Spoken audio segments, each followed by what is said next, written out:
प्रश्न नंबर 3, उस समतल का समीकरण ज्ञात कीजिए जो एक्स ओ वाई समतल के समानांतर है और जेड अक्ष से 5 इकाई का यूनिट्स का अंतःखंड इंटरसेप्ट काटता है।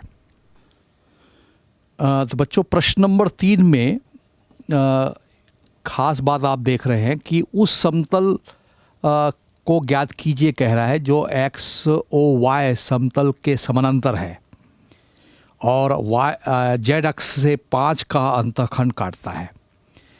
एक्स ओ वाई समतल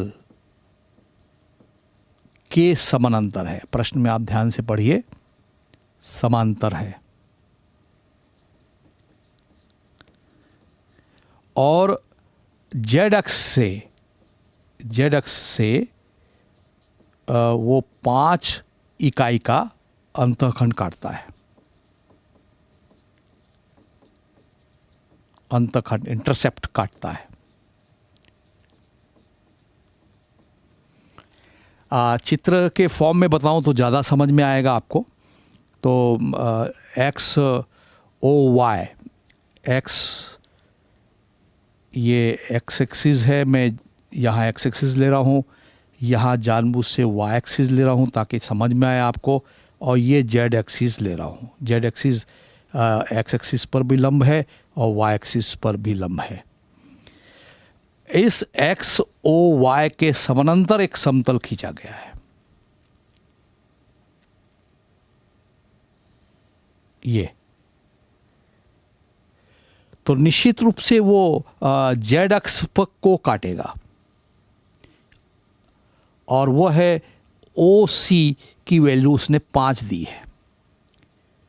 यदि आप इंटरसेप्ट फॉर्म पर गौर करें तो आपको समतल का जो इंटरसेप्ट फॉर्म यानी अंतःखंड रूप बताया था, x अपॉन ए, एक्स अक्ष से काटा गया अंतःखंड की लंबाई a है, और plus y upon b plus z upon c is equal to 1।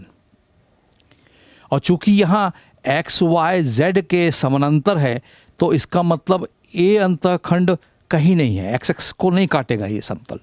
ये है जो समतल है रिक्वायर्ड प्लेन हमारा। ये required plane X O Y यानी एक्स एक्सिस के भी पैरेलल होगा और वाई एक्सिस के भी पैरेलल होगा। इसका मतलब ये हुआ कि वो वाई एक्सिस को भी नहीं काटेगा और एक्स एक्सिस को भी नहीं काटेगा। तो ए बराबर इन्फिनिटी होगा और बी बराबर भी इन्फिनिटी होगा, अनंत होगा मैथमेटिक्स कंसेप्ट में। यह अलग बात है कि अंतःखंड का रूप आप जानते हैं कि एक्स अक्ष से काटा गया अंतःखंड की लंबाई a है, वाई अक्ष से काटा गया b है, तो उसका रूप इस प्रकार से होता है। और जेड अक्ष c की वैल्यू उसने दी है 5। तो इस समीकरण नंबर 1 में हम यदि a b c की वैल्यू रख दें तो बड़े आसानी से हमको उसका समीकरण मिल जाएगा। x upon infinity plus y upon infinity plus z upon 5 is equal to 1।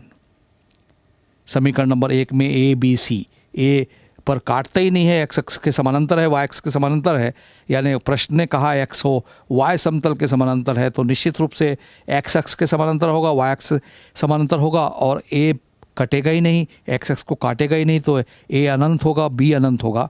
तो वो वैल्यू रख देने से ये 0 है प्लस 0 है, आप क्लियर कैलकुलेशन देख रहे हैं, और z upon 5 is equal to 1। तो जो अभिन्न समतल का समीकरण है वो है z बराबर 5। ये इसका आंसर है। तो ये भी काफ़ी इंटरेस्टिंग क्वेश्चन है, जो उसको आप गौर से आप देखें तभी आप इसको समझ पाएंगे।